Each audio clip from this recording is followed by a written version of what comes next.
അച്ഛാ അതുപോലെ തന്നെ ഈ പണ്ടൊക്കെ പുറം രാജ്യങ്ങളിലായിരുന്നു ഈ ഡേറ്റിംഗ് എന്ന് പറഞ്ഞ കൾച്ചർ ഉണ്ടായിരുന്നത്. ഇപ്പം അത് ഇവിടെയും ഏകദേശം ആയിക്കൊണ്ടിരിക്കുകയാണ്. ഇപ്പം നമ്മളിപ്പോൾ ഒരു ഡേറ്റിംഗ് ആ ഒരു സ്റ്റേജിൽ ഇത്രയേ ഉള്ളൂ. ചിലപ്പോൾ ഒരു ചായ കുടിക്കാൻ പോവുക, അല്ല ഒരു ബീച്ചിൽ പോവുക, അല്ല ഒരു മൂവി നൈറ്റിന് പോവുക, അല്ല ഒരു ഷോപ്പിങ്ങിന് പോവുക. അപ്പം അങ്ങനെ പോകുന്ന വഴി നമ്മൾ ആ വ്യക്തിയായിട്ട് പരിചയപ്പെടുന്നു, സംസാരിക്കുന്നു, കൂടുതൽ പരിചിതമാവുന്നു. അപ്പം അതിനുശേഷം അന്നേരം ചിന്തിക്കും, ഓക്കെ ഈ വ്യക്തി എനിക്ക് പറ്റിയതാണ്, ഇനി ഒരു കമ്മിറ്റ്മെന്റിലോട്ടാകാം, ഇനി ഒരു റിലേഷൻഷിപ്പിലോട്ടാകാം. അപ്പോഴും വിവാഹം എന്ന ചിന്തയിലോട്ട് എത്തുന്നില്ല, കമ്മിറ്റ്മെന്റിലോട്ടാകാം എന്നൊരു തീരുമാനത്തിൽ എത്തുന്നു. ഒരു പക്ഷെ കുറച്ച് കഴിയുമ്പം ഈ ഈ ഒരു തീരുമാനം എത്തുന്നതിന് മുമ്പ് തന്നെ ചിലപ്പോൾ ഒരു പക്ഷേ തോന്നുമായിരിക്കും, അയ്യോ ഇതെനിക്ക് വേണ്ട, ഇതെനിക്ക് ചേരുന്നല്ല എന്ന് പറഞ്ഞ് റിജക്ട് ചെയ്യാനും സാധ്യതകളുണ്ട്. അതേപോലെ തന്നെ ഇപ്പോൾ ഒരു ഓൺലൈൻ ആപ്പുകളും ഉണ്ട്, ഡേറ്റിംഗ് ആപ്പുകൾ. ഇപ്പം എന്തോ ക്രിസ്ത്യൻ ആപ്പുകൾ വരെ അവൈലബിൾ ആണ് ഇപ്പം കറന്റ്ലി. അപ്പം ഇങ്ങനെ എന്താ പറയുക, ആളുകളെ തപ്പി നമുക്ക് ഇഷ്ടപ്പെടുന്നില്ലെന്ന് കാണുമ്പോൾ റിജക്റ്റ് ചെയ്യുക, അല്ലെങ്കിൽ ചിലപ്പോൾ പാരലായിട്ട് രണ്ടും മൂന്ന് പേരുമായിട്ട് ഒരുമിച്ച് ചാറ്റ് ചെയ്യുന്ന അവസ്ഥകളും ഉണ്ട്. അപ്പം ഇങ്ങനത്തെ ഉള്ള ഈ ഒരു ഡേറ്റിംഗ് കൾച്ചറിനെ പറ്റി സഭ എന്താണ് പറയുന്നത്? സഭ ഇതിനെ അനുവദിക്കുന്നുണ്ടോ? ഇനി ഉണ്ടെങ്കിൽ തന്നെ ഇതിനെ എങ്ങനെയാണ് കൈകാര്യം ചെയ്യേണ്ടത്? ഇതിന് പരിമിതികളൊക്കെ ഉണ്ടോ? നമുക്ക് ഡേറ്റിംഗ് എന്നുള്ള ഒരു കാര്യത്തിന് കട്ട് ആൻഡ് റൈറ്റ് ആയിട്ടൊരു നിയമമില്ല. കാരണം അതൊരു പുതിയ കാലത്തിൻ്റെ ഒരു കാഴ്ചപ്പാടാണ് ഡേറ്റിംഗ് എന്ന് പറയുന്നത്. നമുക്ക് ഇതിന് ഇതുമായിട്ട് മുന്നോട്ട് പോകുന്ന ഒരു ചിന്ത എന്ന് പറയുന്നത്, നമുക്ക് നേരത്തെ പറഞ്ഞതുപോലെ പ്രണയത്തെക്കുറിച്ചും ബന്ധങ്ങളെക്കുറിച്ചും അതുപോലെ തന്നെ വിവാഹത്തെക്കുറിച്ചുമുള്ള കാഴ്ചപ്പാട് തന്നെയാണ് ഇതിൻ്റെ ഒരു പിന്നാമ്പുറമായിട്ട് നമുക്ക് വായിച്ചെടുക്കാനായിട്ട് സാധിക്കും. അപ്പോൾ ഒരു ഡേറ്റിങ്ങിന് പോകുന്നു എന്ന് പറയുമ്പോൾ നേരത്തെ പറഞ്ഞതുപോലെ അയാൾ സ്വന്തം കാലിൽ നിൽക്കാനായിട്ടുള്ള ഒരാളായിരിക്കണം. സ്വന്തമായിട്ട് തീരുമാനം എടുക്കാനായിട്ടുള്ള കഴിയുന്ന ഒരു തിരിച്ചറിവിൻ്റെ പ്രായം ഉണ്ടാവണം, സ്വന്തം കാലിൽ നിൽക്കണം. ഒപ്പം നേരത്തെ പറഞ്ഞതുപോലെ അയാൾ ഒരു വിവാഹത്തെ മുൻനിർത്തി മുന്നോട്ട് പോകുന്ന ഒരാളായിരിക്കും.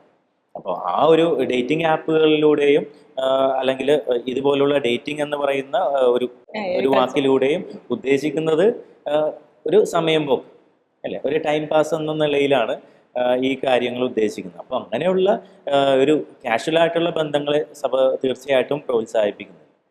അപ്പൊ നമ്മളൊരു സീരിയസ് ആയിട്ട് ഇപ്പൊ ഒരു പാർട്ട്ണറിനെ കണ്ടുപിടിക്കണം എന്നുള്ള ഒരു തീരുമാനത്തിലാണ് ഡേറ്റിംഗ് ഉദ്ദേശിക്കുന്നതെങ്കിൽ അതൊരു തെറ്റായിരിക്കില്ലല്ലേ?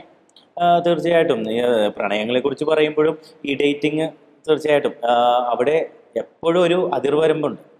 അതിർവരമ്പെന്ന് പറഞ്ഞാൽ നമ്മൾ ഈ പ്രീ മാരിറ്റൽ സെക്സിലേക്ക് പോകരുത് എന്നുള്ള ഒരു അതിർവരമ്പ് അവിടെയുണ്ട്. അതിനു മുമ്പ് തന്നെ ഇയാൾ എനിക്ക് ഒരു ഉപഭോഗ വസ്തുവായിട്ട് മാറരുത് എന്നുള്ള ഒരു കാര്യം കൂടി നമ്മൾ പരിഗണിക്കേണ്ട ആവശ്യമാണ്. അപ്പൊ ഈ പാരലായിട്ട് 2-3 പേരെ ഒരുമിച്ച് ചാറ്റ് ചെയ്യുന്നത് ശരിയാണോ? ചാറ്റ് ചെയ്യുന്നത് ഒരു ഫ്രണ്ട്ഷിപ്പ് എന്നുള്ള ഫ്രണ്ട്ഷിപ്പ് അല്ല, ഈ ഒരു ഡേറ്റിംഗിൽ നമ്മളിപ്പോ എന്താണെങ്കിലും ഒരു ഫ്രണ്ട്ഷിപ്പ് ആ ഒരു ചിന്തയിലായിരിക്കില്ലല്ലോ പൂർണ്ണമായിട്ട് നമ്മൾ ചാറ്റ് ചെയ്യുന്നത്. അപ്പോൾ ഇതൊരു ബെറ്റർ ഓപ്ഷൻ തിരഞ്ഞെടുക്കാനായിട്ടുള്ള ഒരു കാര്യമായിട്ടാണ് ഒന്നെങ്കിൽ അത് അല്ലെങ്കിൽ ഇത്. അപ്പോൾ അവിടെ ഒരു എന്താ പറയുക, നമ്മൾ ഒരു ഓൾട്ടർനേറ്റീവ് നമുക്ക് സാധ്യമല്ല. ഞാനിപ്പോൾ ഒരാളെ കോൺസെൻട്രേറ്റ് ചെയ്ത് അയാളുമായിട്ട് ഒരു സീരിയസ് ആയിട്ടുള്ള ഒരു റിലേഷൻഷിപ്പ് തുടങ്ങാനായിട്ട് പരിശ്രമിക്കുമ്പോൾ മറ്റൊരാൾ അതിലേക്ക് വന്നാൽ അത് തീർച്ചയായിട്ടും നല്ലൊരു കാര്യമായിട്ട് കരുതപ്പെടുന്നില്ല. അപ്പോൾ എപ്പോഴും ഒരാൾക്ക് ഒരു ജീവിത പങ്കാളി, നമുക്ക് അങ്ങനെയാണല്ലോ, നമ്മളെപ്പോഴും ഒരാളുമായിട്ടുള്ള ബന്ധത്തിനാണ് പ്രാധാന്യം കൊടുക്കുന്നത്. അത് തന്നെയാണ് ഏറ്റവും ശരിയായിട്ടുള്ള കാര്യം. അല്ലെങ്കിൽ ഒരു ചാരിത്രശുദ്ധി എന്നുള്ള ഒരു കാര്യത്തിന് കോട്ടം സംഭവിക്കാനായിട്ടുള്ള സാധ്യതയേറെയാണ്. പിന്നെ നമ്മളും 1, 2, 3 പേരുമായിട്ടൊക്കെ ചാറ്റ് ചെയ്യുമ്പോൾ നമ്മളവിടെ ഒരു എന്താ പറയുക, നമ്മൾ അയാളോട് ഒരു വിശ്വസ്തത കാണിക്കാനായിട്ടുള്ള സാധ്യത പറയാം, ഒത്തിരി കള്ളങ്ങൾ പറയാനായിട്ടുള്ള സാധ്യതയാണ്. അല്ല അച്ഛാ, അവിടെ നമ്മൾ റിലേഷൻഷിപ്പ് എന്നുള്ള തീരുമാനത്തിൽ എത്തുന്നില്ല. ആ ഒരു തീരുമാനത്തിന് എത്തുന്നതിന്റെ മുന്നോടിയായിട്ടാണ് ഈ 3-4 പേരുമായിട്ടുള്ള ചാറ്റിംഗ് നടക്കുന്നത്. എല്ലാ കേസിലും അങ്ങനെ ഉണ്ടെന്ന് പറയുന്നില്ല, ചിലൊരു കേസുകളിലൊക്കെ. അപ്പം അതിൽ നിന്ന് ഏറ്റവും ബെറ്റർ ആയിട്ടുള്ള ഓപ്ഷൻ ഏതാണ് എന്ന് കരുതി ചൂസ് ചെയ്യുന്ന ഒരു പരിപാടി രീതിയാണ് ഈ ഒരു. അപ്പൊ അങ്ങനെ വരുമ്പോൾ നമുക്കതിനെ പൂർണ്ണമായിട്ടും തെറ്റായിട്ട് ചിത്രീകരിക്കാൻ പറ്റുമോ? തീർച്ചയായിട്ടും നമുക്ക് ഉൾക്കൊള്ളാൻ പറ്റാത്തൊരു കാര്യമാണ്. കാരണം ദൈവത്തിന്റെ പദ്ധതി എന്ന് പറയുന്ന ഒരു കാര്യമുണ്ടല്ലോ, എനിക്ക് വേണ്ടി ദൈവം കരുതി വെച്ചത് എന്ന് പറയുന്ന ഒരു കാര്യമുണ്ടല്ലോ. അപ്പം ഞാനിങ്ങനെ 2-3 പേരിൽ നിന്ന് ഏറ്റവും നല്ലത് തിരഞ്ഞെടുക്കുന്നു എന്ന് പറയുമ്പോൾ ആ ദൈവിക പദ്ധതിയോടുള്ള ഒരു ചലഞ്ചായിട്ട് നമുക്ക് കാണാനായിട്ട് സാധിക്കും. അപ്പം അങ്ങനെയല്ല, നമുക്ക് ഒരാളോട് തോന്നുന്ന ഒരു പ്രണയം, വേണമെങ്കിൽ നമുക്കത് വാക്ക് മാറ്റാം, സ്നേഹം. ആ സ്നേഹം അത് പൂർണ്ണമായിരിക്കണം. ആ പൂർണ്ണമായിട്ടുള്ള ഒരു സ്നേഹം കൊടുക്കുവാനായിട്ട് ഞാൻ തയ്യാറാവുമ്പോൾ, എന്നെ പൂർണ്ണമായിട്ട് സമർപ്പിക്കാനായിട്ട് തയ്യാറാവുമ്പോൾ തീർച്ചയായിട്ടും ഒരു സീരിയസ് ആയിട്ടുള്ള ഒരു റിലേഷൻഷിപ്പ് ആരംഭിക്കും.